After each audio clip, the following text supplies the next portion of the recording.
Sabe aquele sentimento de dever cumprido?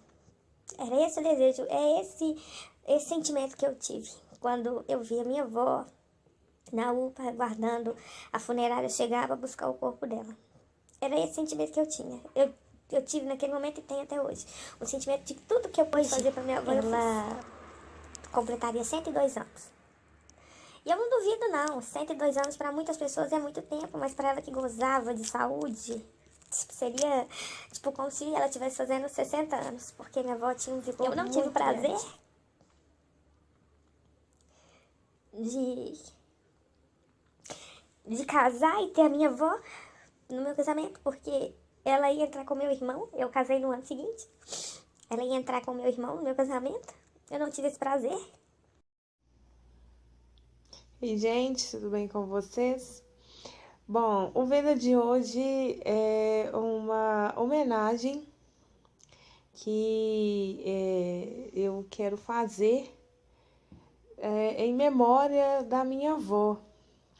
A minha avó, ela faleceu em 2012, aos 98 anos, e faltavam menos de 30 dias para ela completar 99 anos. E a minha avó, ela era mais conhecida como Dindinha. Seu nome era Antonieta Ferreira dos Santos. E eu tenho certeza que você vai gostar de conhecer um pouco da história dela. Confere aí.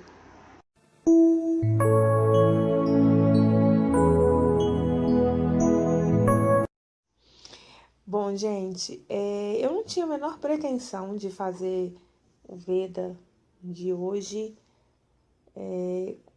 falando da minha avó. Na verdade, ela foi uma pessoa que representou muito na minha vida. Então, se de repente eu ficar emocionada aqui, vocês não reparem, mas é porque ela é minha avó materna e a minha mãe, ela era muito apegada à minha avó. Ela era apegada de uma forma que eu sempre pensei, o dia que a minha avó falecer, a minha mãe vai atrás. Então, tirando outros exemplos que minha mãe me deixou, me dá até hoje, né? Esse é o topo do topo do topo do topo. O exemplo de ser boa filha, o exemplo de dedicar a mãe.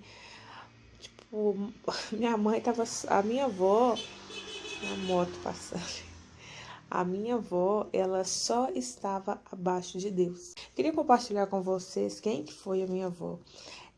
A Dindinha, como era muito conhecida, sempre foi muito batalhadora. E minha avó a vida inteira foi costureira, né? Ela foi criada por um alfaiate. Então, ela toda a vida costurou. Roupa que minha avó passava parecia papel, de tão bem passado. A minha avó namorava um senhor que chamava José. E esse José era o melhor amigo do Eugênio. E esse José era branco e Eugênio era negro. E a minha avó era negra. E aí esse José começou a ter ciúmes do Eugênio, que era o melhor amigo dele, e falou com a minha avó: olha, eu não quero você conversando com esse macaco. Aí a minha avó pensou: Se ele tá chamando um amigo de macaco, do que ele não vai me chamar quando ele casar? e aí minha avó terminou o namoro com ele e começou a namorar o Eugênio para pirraçar o José, para ele aprender a nunca mais tratar um negro dessa forma. E esse namoro, que era para ser uma pirraça, se tornou noivado, que se tornou casamento, e eles foram casados por 25 anos.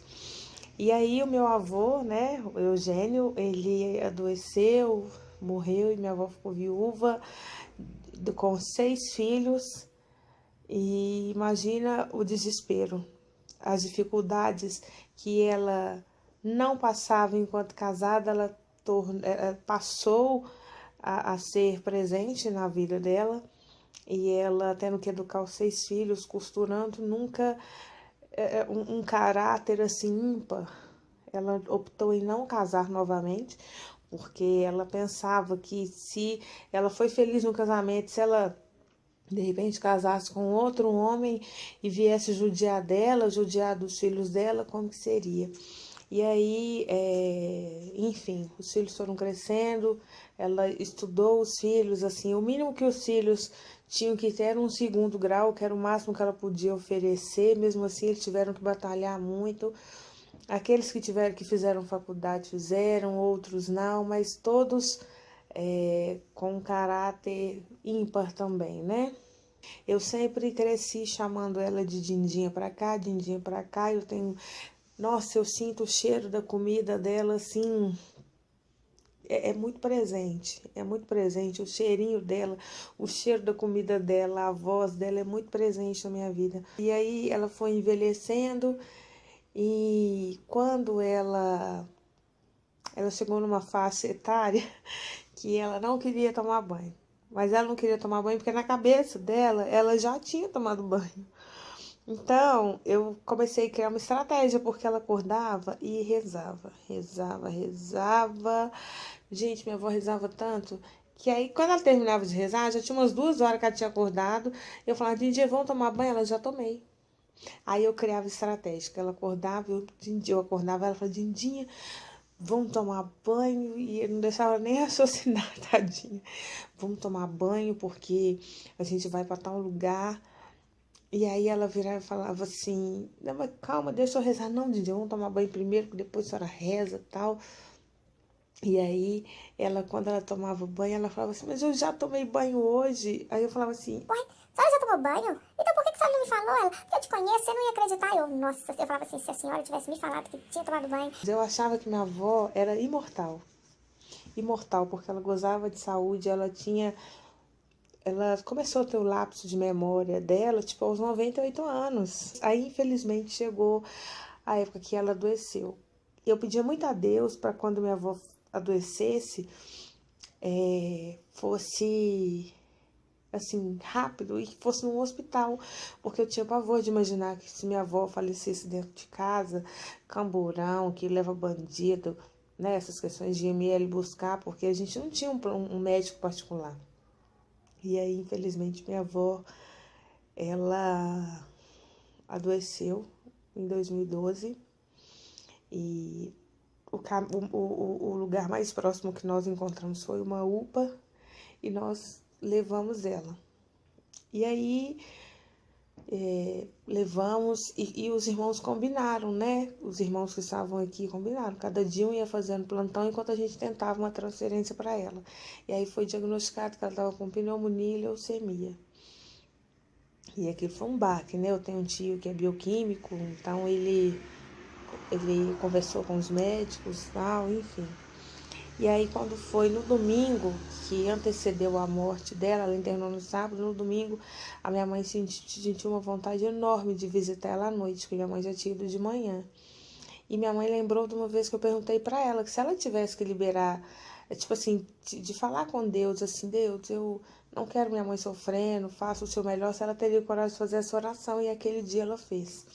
A minha mãe visitou ela, nós visitamos ela no domingo, quando foi na segunda-feira, eu senti de ir trabalhar de carro, e a minha avó, minha mãe recebeu uma ligação da UPA, pedindo para ir lá urgente, e naquele momento eu senti que minha avó tinha falecido. Foi muito triste, porque um dia antes ela estava sentada na maca, lembrando os filhos, sabe? Minha avó já enterrou, minha avó enterrou todos os irmãos, enterrou a mãe, enterrou uma filha.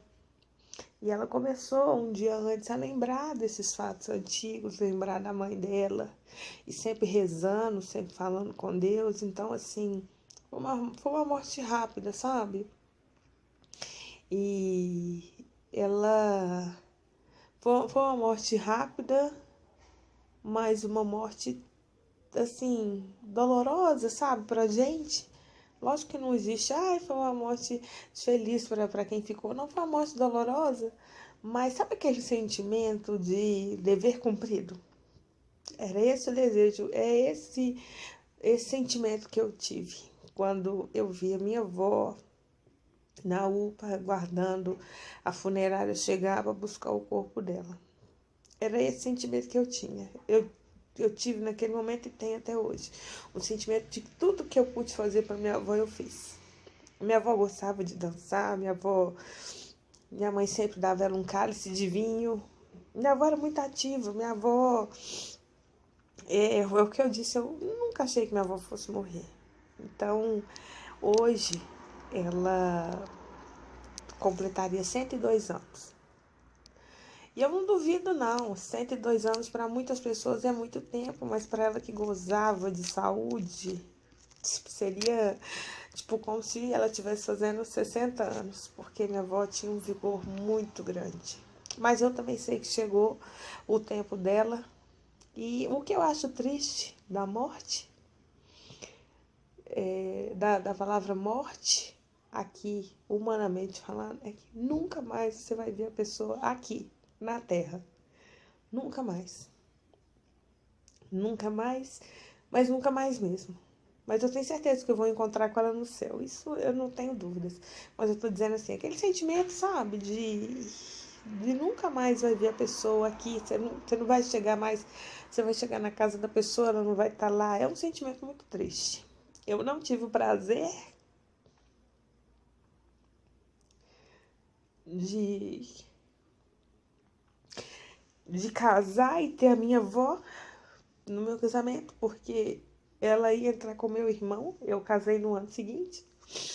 Ela ia entrar com meu irmão no meu casamento. Eu não tive esse prazer.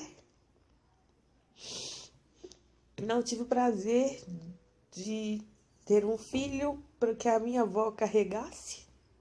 Igual eu tive primos que tiveram esse prazer.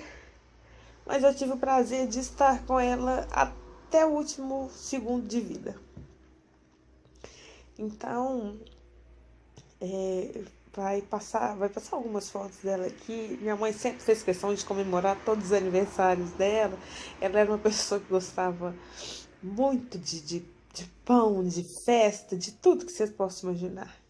Então, o vídeo de hoje, o choro é de saudade, né?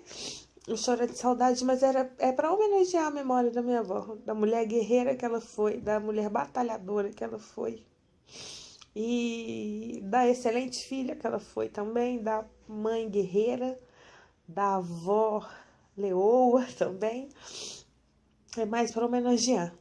E dizer que se eu for um pouquinho do que minha avó foi, tanto para os filhos, para os meus futuros filhos, né? Para os meus futuros netos, se eu for aquilo que minha avó foi para os filhos, para os netos e para os genros, eu vou estar feita. Então é isso. Fiquem com Deus, Deus abençoe, preservem, mantenham, aliás, sempre acesa a chama do amor com seus avós, porque quando eles se vão, é muito triste. Eu não tive prazer de conhecer meu avô e nem minha avó materna, então a minha referência de vó era a Dindinha. E foi a melhor referência que eu tive. Um grande beijo para vocês e fiquem um pouquinho com as fotos da minha eterna Dindinha.